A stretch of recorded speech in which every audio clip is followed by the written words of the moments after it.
Hey everyone, this is Azana Serene and we have more luxury for you. If you haven't already, share and subscribe so you can keep up with the brand. This video is part 2 for a custom wedding guest look that I recently did for a client. In our last video, I talked all about the custom order process and how that works for Azana Serene. Well, in this video, you guys are actually going to see me put that dress together. Now, a lot of the times I start with draping on a dress form, but for this custom look, I pulled out my pattern book and I used the measurements that I had for that client to draft her pattern pieces.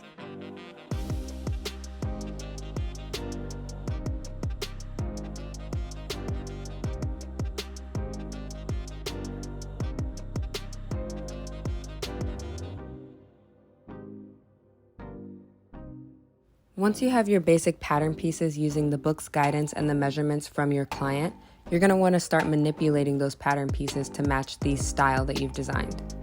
I did this for the bodice of our dress, and now it's time to do the same thing with our skirt pattern so that it matches the wrap style that we have for our dress. The front skirt is going to be made up of 2 asymmetrical pattern pieces. They both have gathers, so we need to now check that these still come together and align for the proper waist measurement.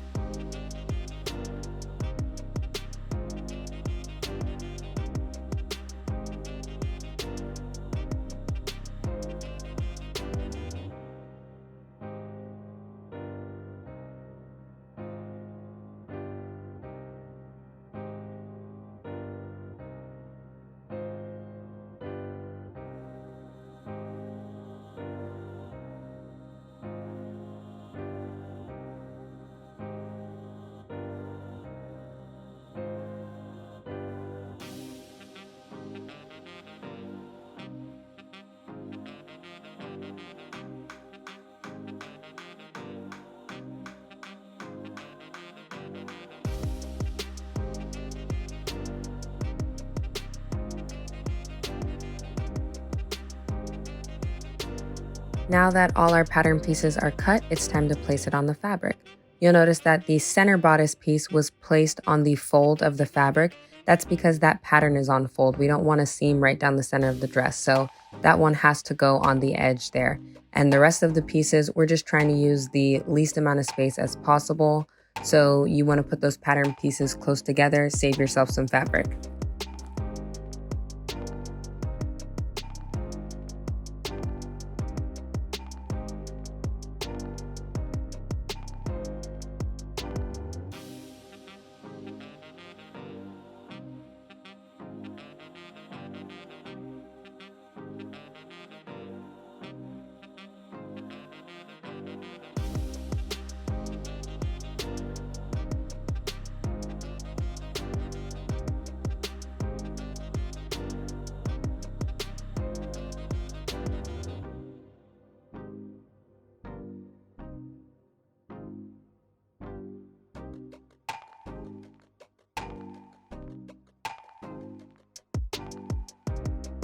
Now it is time to start sewing some of these pattern pieces together.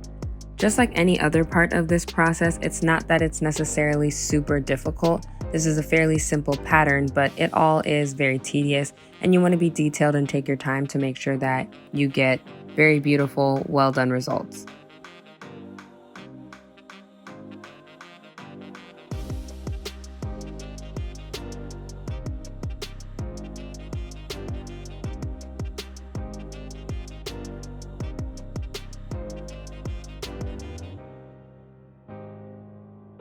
Now that these seams are ironed nice and flat, I'm going to go ahead and line up the casing for the boning. I'm going to sew this down to just the seam allowance so that it doesn't show up on the outside of the garment. The reason you use boning is to add support to any type of garment, and this one is strapless, so we need a lot of support.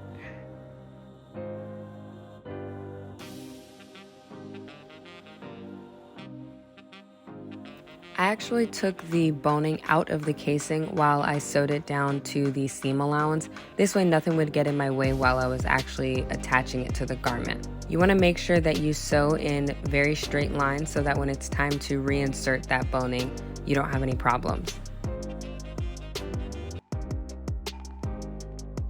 One of the last steps in this process is actually attaching the self or the main fabric to our lining fabric. Now there's definitely some of the sewing that I didn't get to capture in this video. I told you guys I really suck at recording while I'm working, but here is the final product anyways.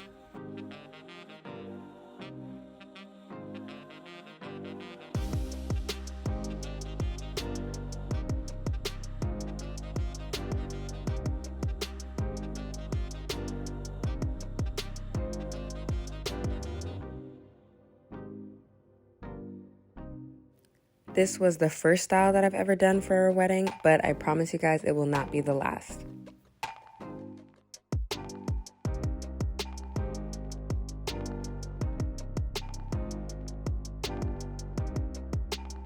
Thank you guys so much for watching. If you love this gown, I'd love to know what you guys think in the comments. You should share this video with another ambitious woman, subscribe, and I'll see you guys next time.